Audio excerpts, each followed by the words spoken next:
everyone. I am Klea from the Budtenders Association. I know a few of you, Christina, we actually met on the roll call for Cannabis at Work. I don't know if you remember, but it's lovely to see your face again. And Ashley, lovely to meet you. I know we are still waiting on a few of our other panelists to join us, but maybe as we wait for them, we can do some introductions for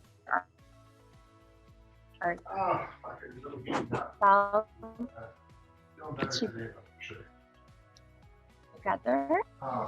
You're a bit frozen.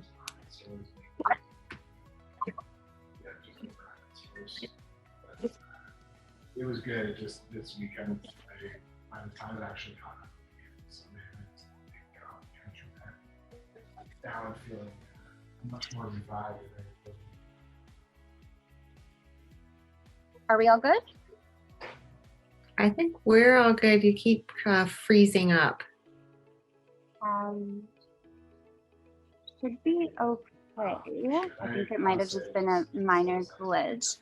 I do hear someone else speaking in the background. Is it possible, if we're not speaking, to introduce ourselves, that we could possibly mute? I hear a man's voice, but all good. Hi Aniya, thank you for joining us. Hi team. Sorry for the little glitch there at the beginning. Wanted to go around and do some introductions. We can start it off with Christina Michaels, CEO of the Entourage Collective, and by CEO I mean Collective Embodiment Officer. Christina, tell us a little bit about yourself and what you do, please. Hi, everybody. I recognize a lot of people, Aniya and Jeremy and Ashley and Klea. Hi. Of course, Tracy. Thank you for having me on today. I'm really excited about being part of this event. I came into this industry quite a while ago, doing everything from working with cultivators to even being able to get in some hand trimming in there to see what that was all about, and definitely not the job for me. Talk about stressful, but also working with extraction and CPGs. And when legalization started, I worked with a California company, actually, with a CBD infused beverage for a year and a half before I even got into the Canadian cannabis side. And when I decided to do that, I really dug deep into supporting retail first. And creating an environment that is a retail first environment. So I applaud everybody on this call that has a retail store, because it's definitely a grind across the country. And for my BC friends, we all know how challenging it can be, and especially for the legacy transitioning into the regulated space, it's definitely a grind in itself. Working in that space, I ended up opening my own store in Gastown called Marigold's Cannabis. So Tracy, hi. I know that nobody has given me any flack about that, but definitely have a great store there. Working on a couple of new stores, one in Ontario under a different brand as well, and continuing to move forward and supporting retail. But once Marigold's was opened, and I had a vision 4 years ago that I really wanted to start a collaboration agency, not necessarily be a consultant, but more of a collaborator with people in the industry across multiple verticals. So we officially launched April 22nd, the Entourage Collective. We have an incredible group of diverse cannabis enthusiasts, entrepreneurs, field-tested people that have done their own retail stores, CPGs, work in micro-cultivation, founders of co-ops, and so on. So it's been really exciting for us. We actually launched, it was Bicycle Day, 420, launched Thrive Cannabis on the 21st in Ontario, which was exciting enough to travel to during COVID, and my shameless product placement right now. And then the next day we launched our own company. And since then we're already working with 2 micro cultivators in Kelowna, launching one. We launched their social strategy first with Okana Craft, and we're launching their website on June 1st and helping them with their route to market strategy. And we're working with another one, can't name them yet, a couple of larger LPs we're working at doing some Budtender activations with. That are very interesting, creatively compliant, and very, very fun from the tech side. And we're working with building a few more brands and doing brand ambassadorships for True Leaf brands out of Lumbee, and a few things happening in the States that's starting to ramp up with our Big Apple. And we're just really excited to work across the country, to start working more in North America, supporting all retail and CPGs and microcultivation with everything from solutions to opening a retail store, to creating consumer packaged goods, to working with microcultivators getting to market, and kind of living the dream of being able to support not only the Canadian market, but also bring some of the fabulous people in our industry with inclusion, collaboration, education, and community into some of our American friends that are wanting to get into more of a regulated framework. So excited to be here, and excited to support the Budtenders in every way we can. They're our frontline people, and they're some of the best people I know in the industry for sure. Thank you so much for that lovely introduction, Christina. And I'd love to hand it over to the Queen of Bud herself, Ms. Ashley Newman.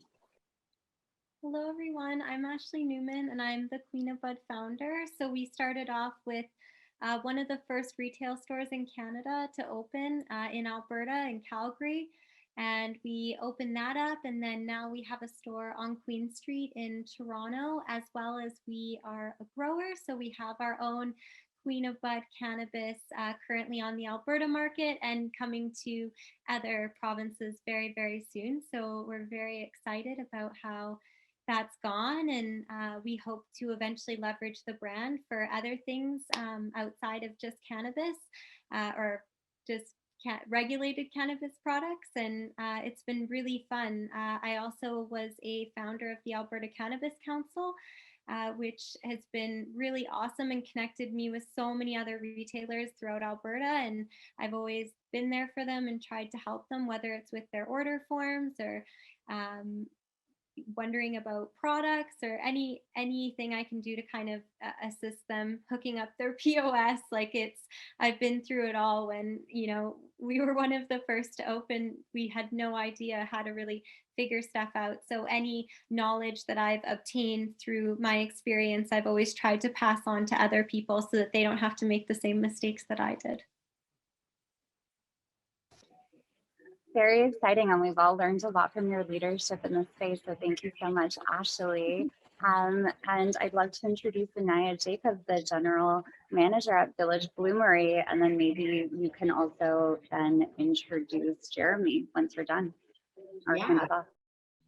Hi, thank you for the intro. I've never done a panel like this before, so it's really an honor to be sitting with you guys and be a part of this.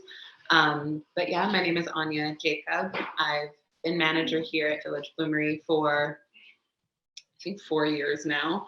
But my first introduction to the cannabis industry was about 7 years ago. I worked with a family friend in his grow, and trimmed and interacted with cannabis as a plant for the first time, and that was really impactful for me and life-changing. I just fell in love with the plant, and from there it just kind of grew. My whole family is involved in the cannabis industry as well, so there's a breadth of knowledge there, and just a lot of kind of interacting with each other and speaking about cannabis and learning together. When we first opened up back in 2015, our whole protocol was very much about organic, locally produced craft cannabis. And it was, really beautiful to interact with very happy, diverse cannabis strains.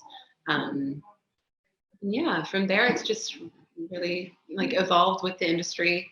The transition has been really interesting as far as legalization goes, and seeing the way cannabis is evolving in this way. I'm happy to be a part of it, but there has been, a sense of loss in a lot of ways too. That comes with, I guess, rebirth and change. I'm just happy to be here, happy to speak with you all. And Jeramy is here now and ready to talk, I'm sure. So I'll hand it off to him.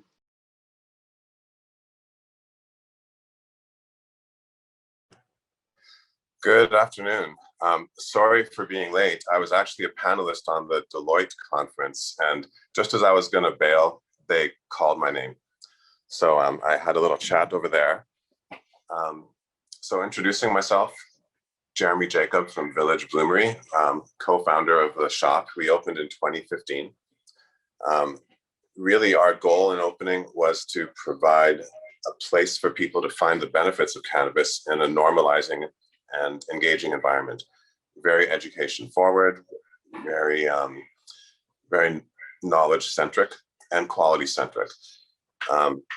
We've been around here for a while, so we're legacy operators. We transitioned to the regulated world in August 2019. So we've seen the changes. It's where we come from, I like to call the golden age of cannabis access, where if you had a green thumb and some great products, you could find a small retailer to work with. Cost of entry, like the barriers to entry, were low. And there were a lot of people who were going for higher reasons, you know, because they believed in the plant, they believed in the medicine the plant brought, and they wanted to share that with people. And we just found that the community that evolved around our shop was just second to none. We met such a great crew of growers and farmers and processors and medicine makers. And it was a real great time. And the sad thing about regulation is that very few of those faces have made it through and are still here. So while we're lucky to be here and we give thanks, we're missing those people. We're missing that community and culture that we left behind. Oh, and if I could just back up for a bit, I wanted to pause and do a land acknowledgement. We're talking to you today from the city of Vancouver, which is on the unceded territories of the Squamish, Musqueam, and Tsleil-Waututh peoples. So we thank them for allowing us to be here and do what we do. Our business is Black and women owned, so we are all about diversity and inclusion. So I'm happy that you've included me here as, I guess, the sole male on this panel, and it's a women-centric conference. So thanks for having me. You are more than welcome, Jeremy. And you touched on a lot of themes that I really want to discuss throughout this session. So I'm glad you brought them up immediately and we can get into it. But before we start talking all things cannabis, I'd like to introduce our last panelist, Lana Paraskevopoulos, if I got that correct. Okay. Oh, Lana, you're on mute still. Yes, very good first attempt. Thank you. It is a bit of a mouthful. I'm Lana Paraskevopoulos. I am the General Operations Manager for Cannabis Retail Incorporation. We own a small chain of boutique cannabis stores here in Toronto, Ontario. We are women owned and women forward as well. So our owner and I came together and determined we were going to make a space that was comfortable and approachable for everyone to shop and learn about cannabis. Because coming from the legacy market, the community surrounding cannabis was something that I found was most important and draw people back into the business. So I think that, we've done our best to go out there and ensure that our business includes everyone. And we hope to continue to, build upon that community and hope to see more of our friends from the legacy market, because coming from Kelowna and knowing a lot of those micro cultivators, there are just very few faces that we have seen kind of transition. And that is a great disappointment. It's a loss to our community for sure. Thank you, Lana, for the introduction. And let's get into it. We only have a limited amount of time and there's such great knowledge in this panel. So I'd love to get started on some questions.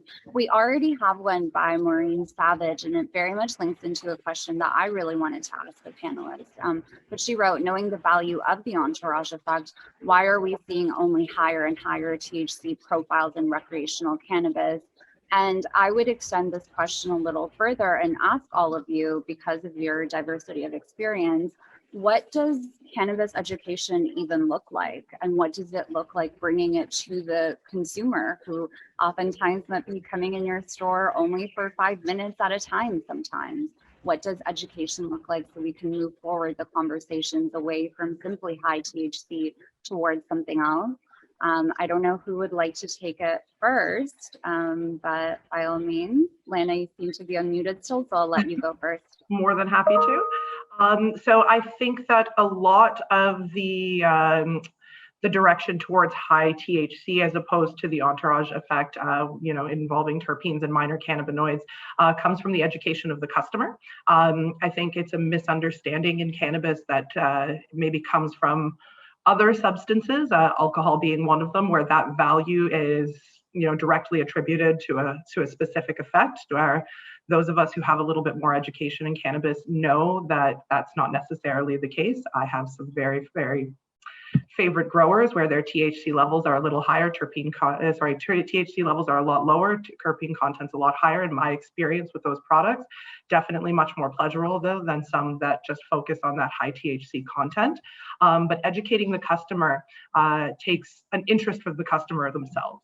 If a customer has the time to sit with one of my budtenders, myself, anybody who's frontline in the store, they can come to see that, and it's easy to transition them.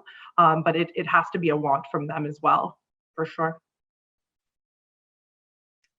I believe And that Jeremy, oh, sorry, Ashley. Oh no, let Jeremy go. I can.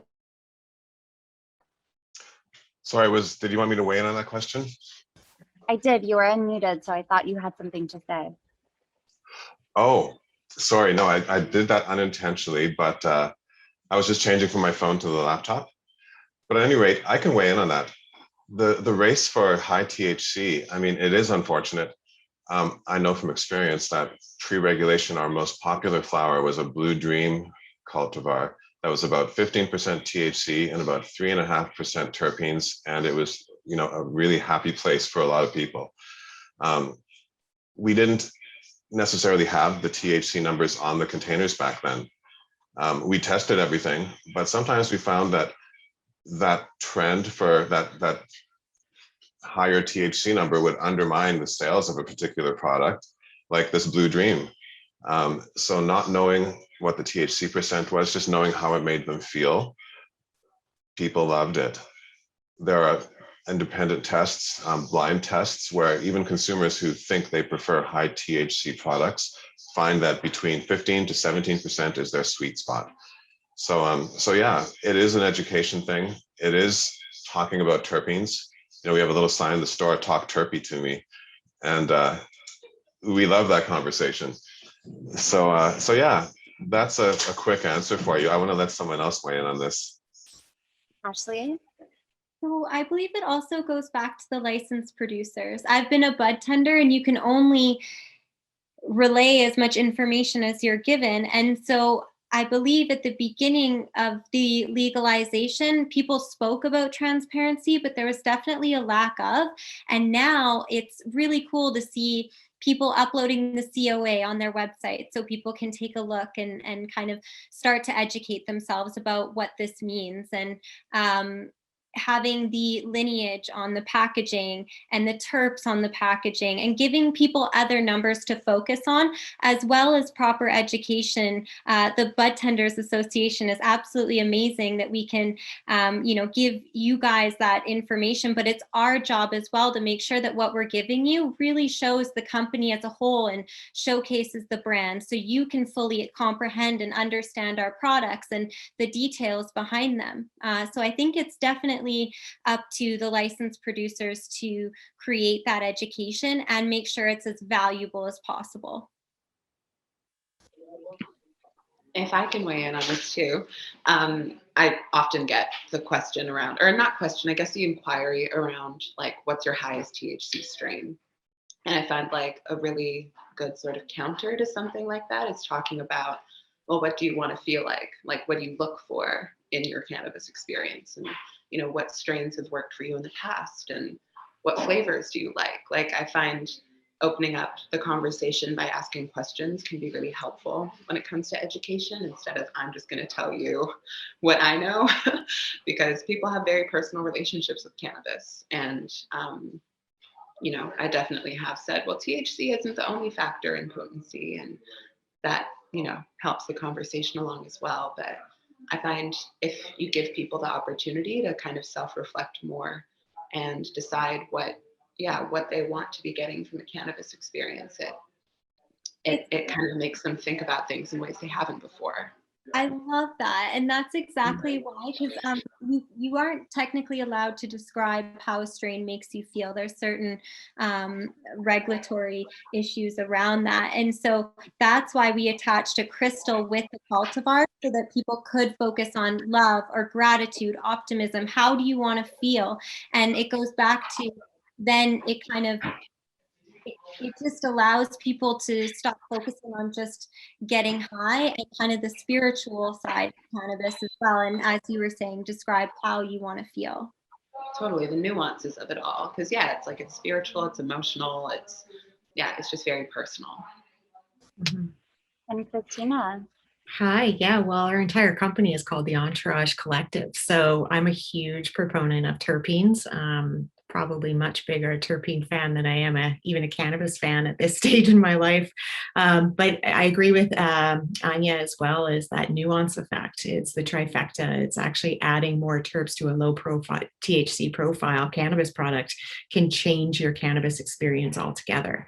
So really when we're talking about educating the consumer and talking about how we can quote unquote normalize the cannabis industry a little bit more is about talking about things we consume every day. So at Marigold, and I've been into Village myself, and understanding terpenes on a higher level and understanding that we're also not restricted to talking about terpenes, because terpenes can come from botanical resources that we consume, bananas, and we consume basil, and we consume rosemary and melons and everything else on a daily basis. So every single one of those things has an essential oil particular to that product, but it's also that terpene profile within those products. So eating a mango before you decide to smoke a joint, it's going to change your entire experience. So if we start talking about things that we're not restricted by and we're handcuffed by, which is THC and cannabinoids, we open the conversation up about what'd you have for breakfast this morning, or what'd you have for lunch this evening, or do you like salty, or do you like sour, or do you like,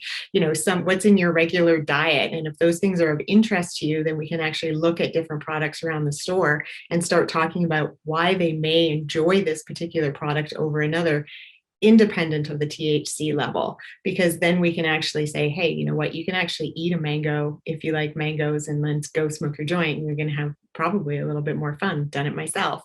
So those are ways to open those conversations up into regular everyday life and over a meal. And maybe you want to go to dinner and experiment on a few things. Maybe I saw Katie Miller on earlier from Flow Scientific. I buy my terps from Flow.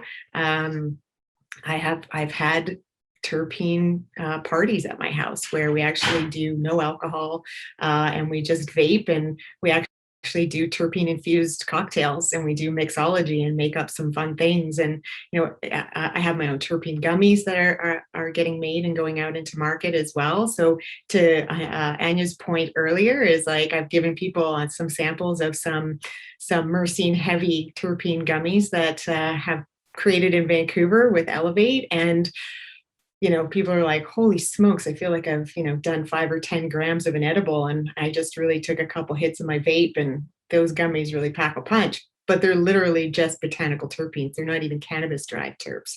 So we have to understand also that a lot of the edibles we're getting into our spaces and into the industry are actually infused with botanical terpenes themselves. They're not infused with cannabis terpenes. So being able to open up that conversation, as it's an everyday thing we're all consuming, could take a little bit of fear out of consuming cannabis altogether. Maybe upselling somebody into a non-high THC product that may, you could actually just say this like that, go eat some basil or have a good pizza with high basil content in it, and you're going to have a different experience, right? So those are just little things. And I'm a huge advocate of terps, and Dr. Ethan Russo, and nerd out on that kind of stuff all the time. And unfortunately in our industry, budtenders don't get to have these conversations and get to do seminars and get to go to webinars and get to meet scientists and understand the science behind the plant. And so they don't get that information firsthand. So including them in that information and having budtenders really understand like the power of the terp and the entourage effect. And obviously my company's aptly named after that, is why we have a collective and why we're starting to like change the conversation instead of saying, hey, you just want to get lit. No, this is about an experience, a lifestyle, a culture. How can we talk about that? We can talk about that through what we're having every day. I love that, Christina, and it ties in quite nicely to what Ashley and Aniya were saying about that compliance piece of how do you remain compliant when, of course, you want to speak about the effects of something to show how multifaceted cannabis can be. And it's not just how high can you get on the scale of THC, but genuinely looking at what are you trying to experience today. And Aniya, I would go a little further and say that that's really what builds customers into returning relationships and clients. You make them think, and Ashley, as you mentioned, like what emotions, what are you trying to connect to? You make them think then when they are consuming, and not many people are consuming consciously. And so they get to come back to you in the store and say, well, this is how I felt. And it was a little different than what I had expected. So, let's really fine tune your next recommendation to me. And I think that's really lovely. I have a question, but let me see if anyone else has questions. We were asked by Lana Newman regarding, are we going to see chirps on labels anytime soon? I mean, we are already seeing chirps on labels. Whether that's going to be something that is mandatory is a question that remains, but I'd love to move on to a different theme.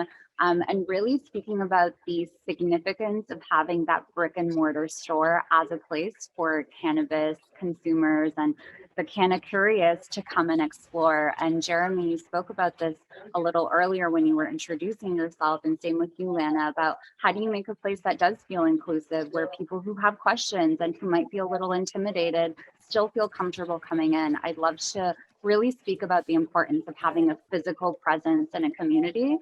So Jeremy, if you'd like to go first, and then Lana, we can move it over to you. That would be wonderful.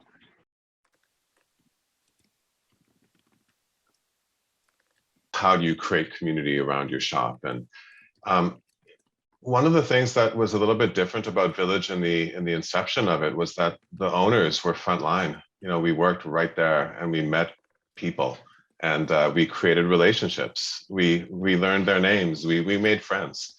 And we really cared about the people who we were working with. I mean, it's very surreal to be regulated into this box where you're now a recreational dispensary, knowing full well that, especially in Vancouver, I mean, where people are so hip to the potential of this plant, half the people who walk in, and maybe I'm exaggerating, are looking for some sort of a health and wellness benefit from cannabis.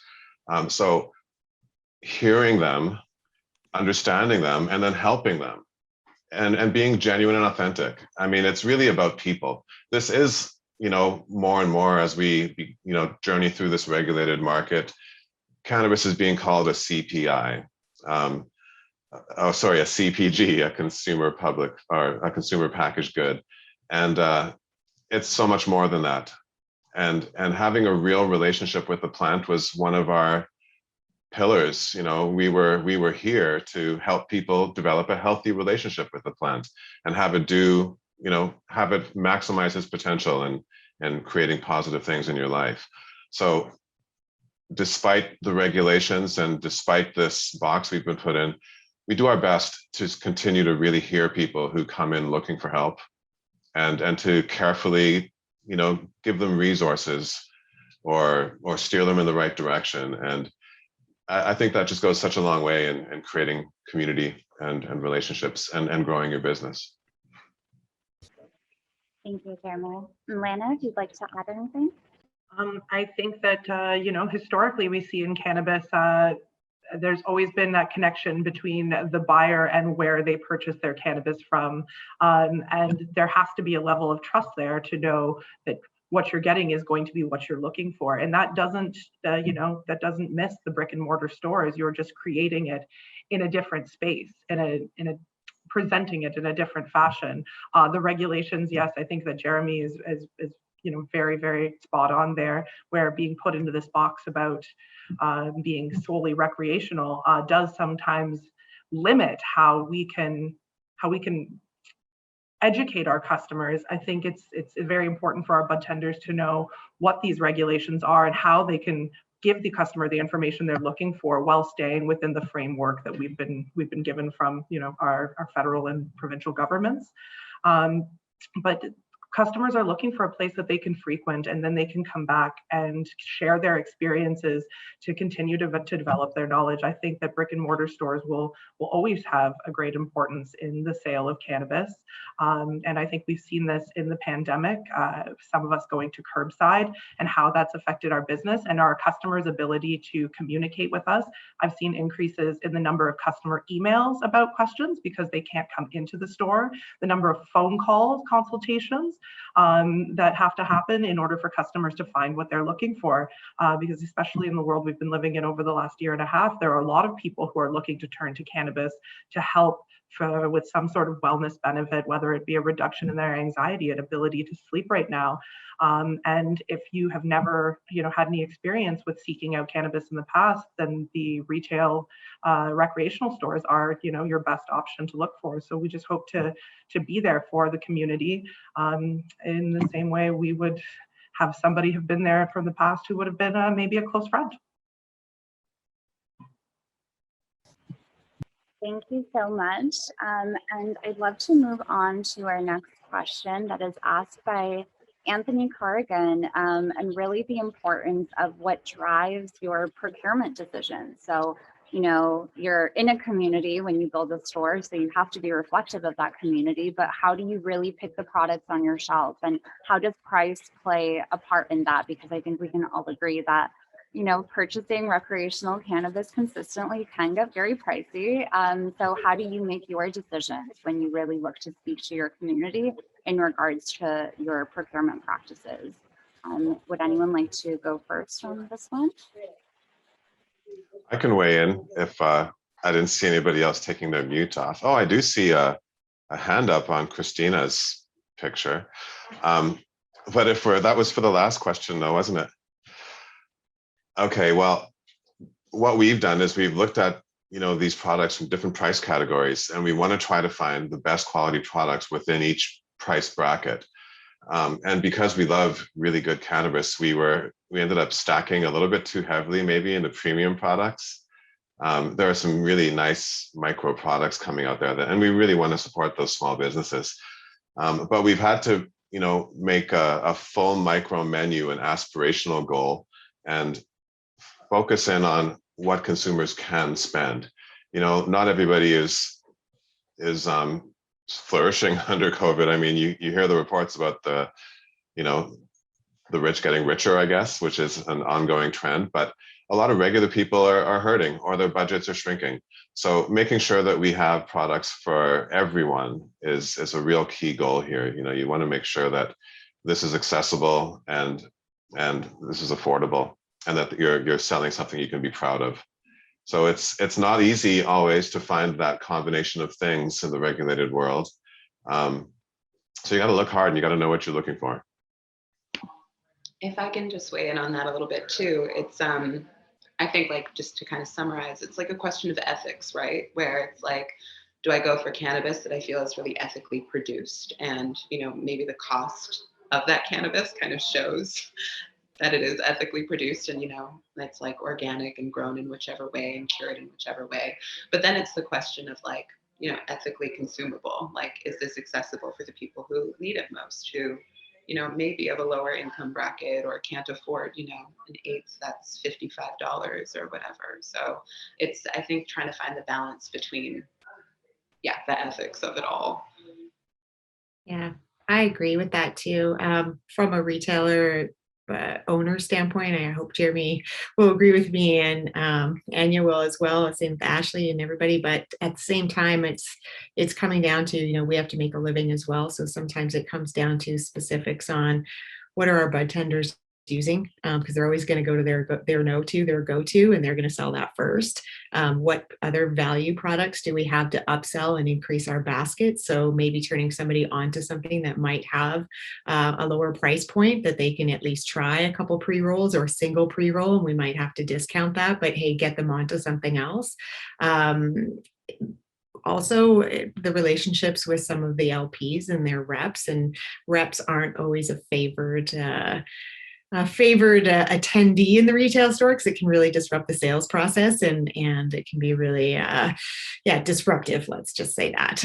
But understanding, what are new product drops, spending some time with your staff, also understanding what your market segmentation is in your geographic area, and what your people are going to be like. Jeramy and I are going to have very different people depending on where we are. He's in an extremely lovely area of Vancouver that is near a tourist center and Kitsilano, and there's a whole demographic there, and there's a whole market segment there that is also has some potential disposable income, not maybe so much in COVID times, but definitely a well-known area for wanting a little bit more of a sophisticated experience with a little bit more of an edgy but really nice Vancouver experience. Whereas where my store is in Gastown, it is on Abbott. It's in a nice part of Gastown, but literally like steps away is by far the most rundown area, I think, in North America. And it's getting worse. And so, a lot of the demographic that comes into Marigolds, they're looking for value, but they're also looking for new product drops. They're looking for ounces. They're not necessarily looking for 3.5 grams or 7 grams. They're looking for pre-rolls. We sell a lot of bevies. Like we get bevies in on a Friday. They're out by Sunday night. Like they're gone. And then comes limitations in what the LDB or the OCS or the AGLC or any other distribution channel is really allowing us to purchase at a time, and what gets sold out in like half a second, and what the PK is like, and how the budtenders, if they get to try before they buy, right? Getting a lot of the budtenders some product and social sharing with them is really important, because if they don't know how to speak to it, they've never tried it, they're not going to really be prone to selling it. They're going to sell what they love, and they'll go to that first. So you can't carry everything, because that's just unrealistic when it comes to your bottom line. But at the same time, it's definitely something that we need to be more cognizant of in terms of talking to the LPs as well, and giving them feedback of what they think the data is showing them, and what the consumer wants isn't necessarily what the consumer wants. Because, circling back to that point, if the LDB sold out of House of Terpenes and I have to buy 2 other cases of something else like Little Victory, well, I'm going to sell out of those Little Victories, but that doesn't mean the data's right, because most people were coming in to buy House of Terpenes, and I'm like, sorry, dude, all I have is Little Victories. So they're like, yeah, okay, I'll take a couple of those instead. It's not what they wanted. It's what we had. So, sometimes that makes it difficult for us. And, quality of getting people like to talk it up on Reddit and make examples of different companies and so on and so forth. But I think at the same time, we just have to be as diverse as we can, and appreciate and share with the consumer as many insights as we can. As like, we don't have it because we're subject to these rules as well, and we just can't purchase enough of it. And the pre-roll world is like out of control. So, same with pre-rolls, we're selling out of those all the time. And sometimes if you're not quick on the LDB to order those cases when they come in, you're out of luck sometimes. So it really depends. And a new product drop, I think that's always a fun thing to do, is featuring a new product drop when it comes into the store. I just tried diamonds for the first time last night, and like, I got to tell you, diamonds are a girl's best friend. Ashley, I believe Bubba's coming in to see you this week, and diamonds are dropping in Alberta and or in BC soon. They dropped in Ontario and hopefully dropping in Alberta soon, but I highly recommend trying them. Unbelievable. I'm a huge fan of the strips. I find them discreet and fun. So, but, having the privilege of being able to get to try lots of things and social sharing that with your staff is just massive, because then they can at least talk about it. I love the social sharing. That's exactly what we do with our tastings. Like, let budtenders try these products, actually get to see what they think of it, because they're the people communicating the education, the product knowledge back to consumers. So unless we genuinely understand what budtenders feel about what's in the market, then we're never really going to get to that consumer. I love the talk on diversity of products, but I want to switch gears a little bit and speak about the diversity in our industry. Legalization, great, but let's be honest, it is not an easy road here, and it has primarily negatively affected Black people, Indigenous people, South American people, and other POC people in still to this day. And Jeremy, I love that you touched on the fact that really the pioneers in the legacy space continue to be excluded. So something that I would love to open up to all panelists, and whoever feels motivated to answer, please do. But what are you really doing to promote diversity in your spaces? And we should be quick because I don't know how much time we have left. You know, we put the word out that we are inclusive to all peoples. So we have, you know, especially gender diversity, you know, they, them, she, her, he, him, like all people are welcome. All races are welcome. You know, we do things like hire Spanish speaking budtenders. If we can, you know, various languages, whatever languages you bring, it's an asset, you know, to help serve customers. Looking for women growers is something that we've been doing forever. There aren't many out there so far, but like Kylie Beaudry has parkland in Alberta. We brought her seeds in. We want to bring her flowers in as soon as we can. 48 North was women led for a while. So we definitely had their products in, but they've sold since then. And Ashley stepped down and moved on. She's doing other people's cannabis now. So yeah, we want to embrace diversity. I mean, this is the spice of life, I guess, is, you know, building our community and not having any boundaries. Ashley, I'd love to hear your thoughts. You're one of the first to open up, and as a woman, I'm sure you face certain challenges. So please do share some of the lessons you learned in that.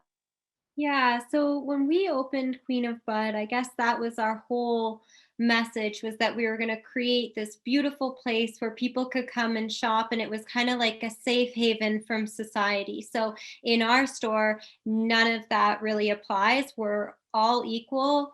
We all look at each other the same. We're kind. We love each other. We're connected.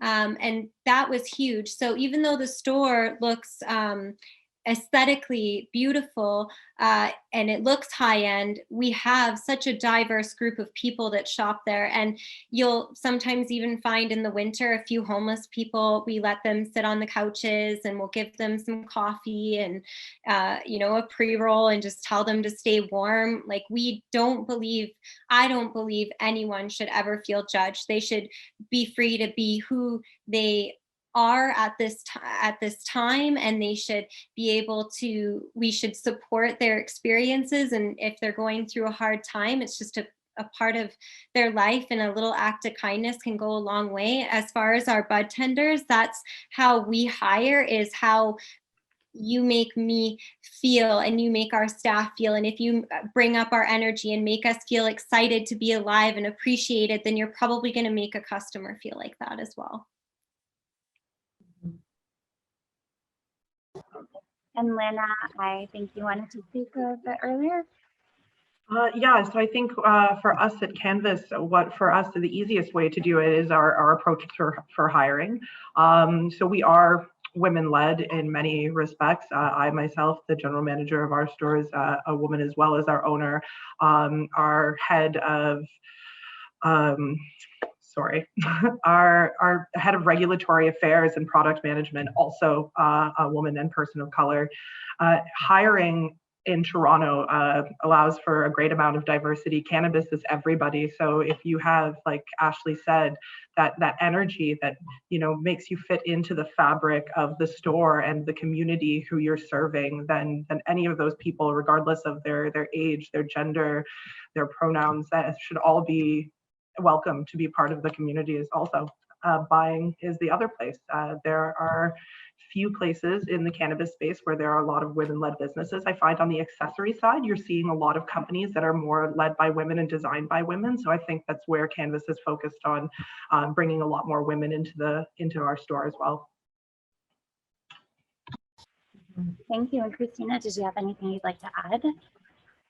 Well, as a female-owned, two-owned businesses, and we have a lot of females on our team, and we have Indigenous women on our team, and we support and represent the LGBTQ plus community, and we started a cannabis for harm reduction nonprofit in 2020 that is working very closely with Dr. Peter Center in downtown Vancouver.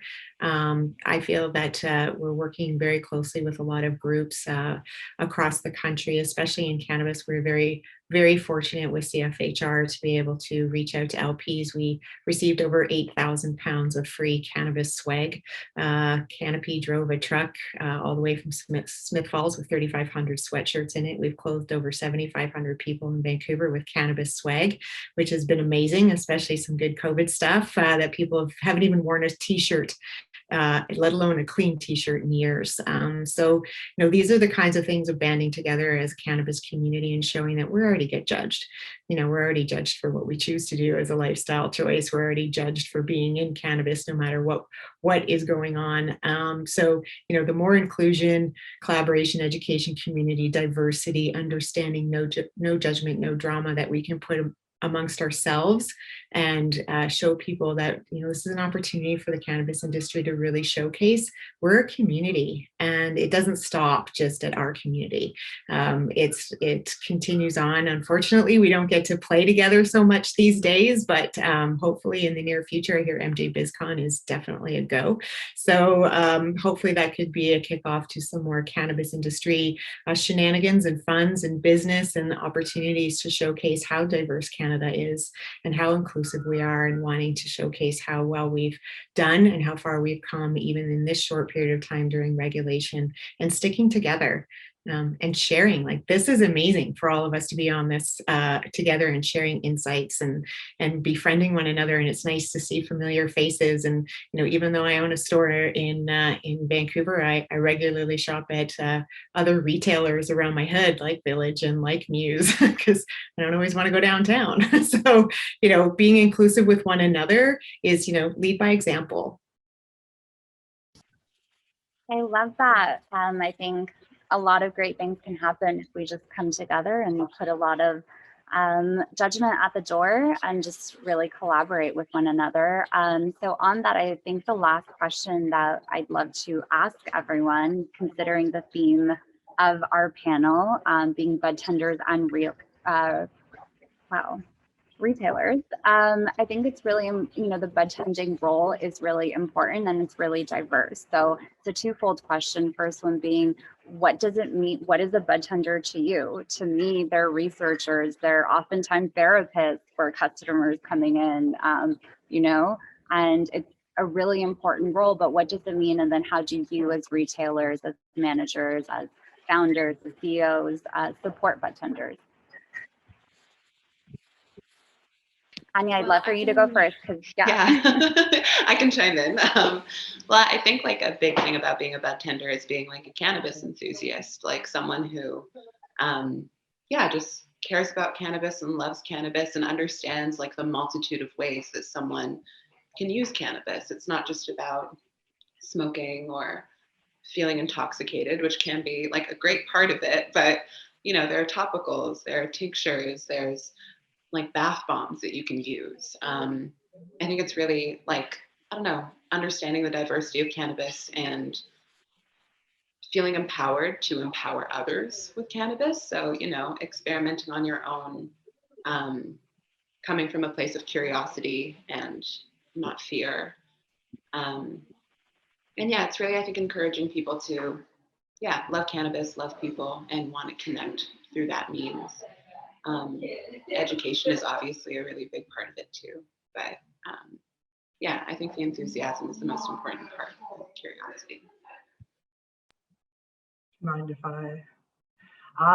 So my budtenders are probably my favorite part of my job. I'm sitting there with them and interviewing all of these different people from all different walks of life. I think the one thing is that we bring in a lot of cannabis enthusiasts, as Aniya said, people who may not have found the right place for them to excel professionally in their life before. And I think that's probably one of the most gratifying experiences is as this business continues to grow, it provides more opportunity to these people who are really, really passionate. And you can see their passion through the way they work. And it might not be as evident in their previous job history, but taking a chance on somebody who, like Ashley said, has that positive feeling and that positive energy, who may not have all of the necessary professional skills, but those are very easily teachable. You can't teach them the passion and the kindness to the people who come into the store. So I think the best way to support them is to provide them with continued opportunity as you're able to do so. And sometimes the opportunity might not be with your business, but preparing them for their next stage in their cannabis professional journey. But I think that budtenders, yeah, definitely one of the most important aspects of the brick and mortar business, and they need to be nurtured in order for us to continue to have success and for the customers to continue to have successful experiences, both continued with cannabis and for their first time. I love that. We all rise with the high tide. Yes, Jeremy. Yeah, everybody's spot on. And something I wanted to add is that, we found that the people who bring that passion and enthusiasm are typically often people who have found some sort of a life-changing benefit from cannabis in their own lives. And it's just so empowering to realize, when that moment hits you that all the stigma was lies. This is actually a gift from God, and I want to help people find the same happiness and benefit that I've got from it. And that kind of exuberance and enthusiasm, and that's what really drives the storefront business. That's why people will come into a particular store, because they connected with someone there who really helped them, and it makes all the difference in the world.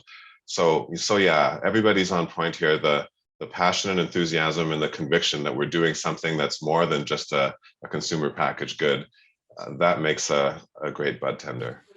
It is so much more than a consumer packaged good. Cannabis is absolutely life-changing, and we're only beginning to be able to share all of that. I see Tracy coming in, which means that we're almost out of time. This has been so lovely, and I appreciate the opportunity to moderate this. It's been wonderful.